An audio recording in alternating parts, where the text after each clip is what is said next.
E aí, já pararam para pensar um pouco em como a gente foi de computadores que precisavam de uma sala inteira para guardar alguns poucos arquivos para dispositivos que hoje cabem no nosso bolso e guardam uma vida inteira? Pois é, essa é a jornada fascinante que a gente vai explorar agora, desde os gigantes de metal até o código da própria vida. Para entender o tamanho dessa evolução, é só olhar para esse contraste aí. É impressionante. De um lado, umas máquinas colossais que só alguns especialistas conseguiam operar. Do outro, uma coisa que todo mundo usa todo dia, sem nem pensar. Essa transformação, que é uma das maiores da história da tecnologia, aconteceu num piscar de olhos, viu? Então, vamos lá. No comecinho de tudo, os dados eram uma coisa que dava para tocar. Eram físicos, pesados e, na maioria das vezes, bem complicados de manusear. Vamos voltar para essa época dos pioneiros. Essa jornada começa com cartões de papel. É isso mesmo, cada furinho era um bit de informação. Imagina, um documento simples precisava de caixas e mais caixas de cartões. Depois vieram as fitas magnéticas, que para a época eram ótimas. Mas achar um arquivo específico era tipo rebobinar uma fita cassete gigante, sabe? Só que a busca por um acesso mais rápido aos dados estava prestes a mudar tudo. E o verdadeiro ponto de virada veio em 1956. E olha só para ele, o ancestral de todos os discos rígidos, o IBM 305 HAMAC. Era uma máquina colossal, dá para imaginar o espaço que um bicho desses ocupava. E tudo isso para armazenar o que naquela época parecia uma quantidade simplesmente mágica de informação. E essa quantidade mágica era de 5 megabytes. Pois é, 5. Mas em 1956, isso era uma revolução. Pela primeira vez na história, era possível gravar, apagar e regravar dados de um jeito relativamente rápido, sem ter que depender de pilhas e pilhas de cartões descartáveis. E agora vem o choque de realidade.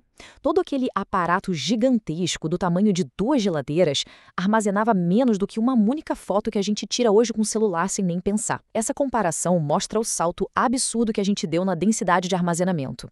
O que era um gigante de metal, hoje cabe numa fração de segundo da nossa vida digital. Bom, a tecnologia continuou encolhendo, até que finalmente coube nas nossas mesas e um pouco depois nos nossos bolsos. Essa foi a era que realmente democratizou o acesso à informação e ao poder dos computadores. Muita gente vai se lembrar bem dessa evolução aqui, do disquete super frágil, que era inimigo mortal de qualquer imã, para o CD, que prometia muito, mas, nossa, tinha um medo danado de qualquer arranhão, até a gente finalmente chegar no pendrive, que tornou o transporte de dados uma coisa bem mais simples. E essa frase aqui captura perfeitamente como era a vida naquela época. Instalar um programa era um verdadeiro ritual de paciência, né? Trocando um disquete depois do outro e torcendo, mas torcendo muito para nenhum deles dar erro bem no meio do processo. Mas olha só, a verdadeira revolução silenciosa estava acontecendo ali, dentro do gabinete do computador. O disco rígido, que é o coração do armazenamento, estava prestes a dar o seu maior salto evolutivo. A diferença fundamental entre esses dois mudou o jogo completamente. O HD era mecânico. Pensa num toca-discos em miniatura. Já o SSD é puramente eletrônico, não tem nenhuma parte móvel.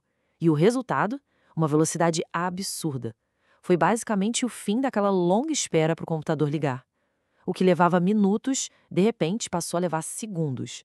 E aí, de repente, o armazenamento deixou de ser uma coisa que a gente segura na mão. Ele virou algo abstrato, que está em todo lugar ao mesmo tempo, guardado em instalações gigantescas que hoje sustentam toda a nossa vida digital.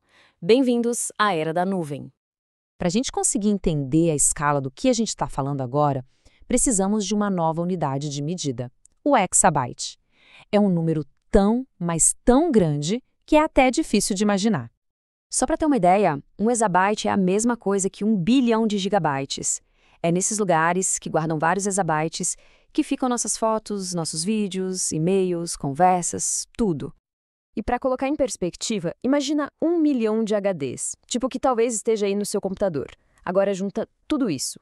Pronto, isso é um único exabyte. E os data centers modernos armazenam muitos e muitos deles. Só que essa invisibilidade toda tem um custo real. E um custo enorme. Por trás da facilidade de acesso, existem desafios de engenharia gigantescos, um consumo de energia absurdo, uma necessidade de resfriamento que não para nunca e sistemas de segurança que são de nível militar.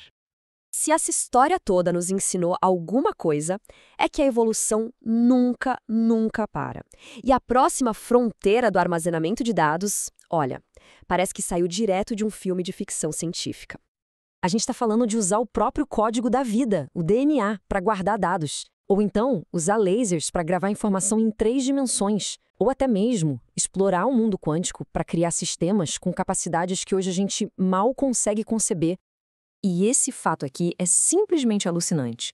A eficiência do DNA como um jeito de guardar a informação é tão, mas tão grande, que toda a informação já produzida pela humanidade poderia, teoricamente, ser guardada num espaço ridiculamente pequeno. Essa citação aqui resume perfeitamente toda a nossa jornada. O acesso e o armazenamento de informações, que antes eram um luxo, hoje são uma parte essencial e praticamente invisível da nossa vida. De uma coisa rara e cara para algo barato e que está em todo lugar. E a gente termina com essa provocação. Se o ritmo da mudança continuar assim, o que hoje parece ser a maior tecnologia de ponta pode muito bem ser a relíquia de amanhã. Fica a pergunta no ar.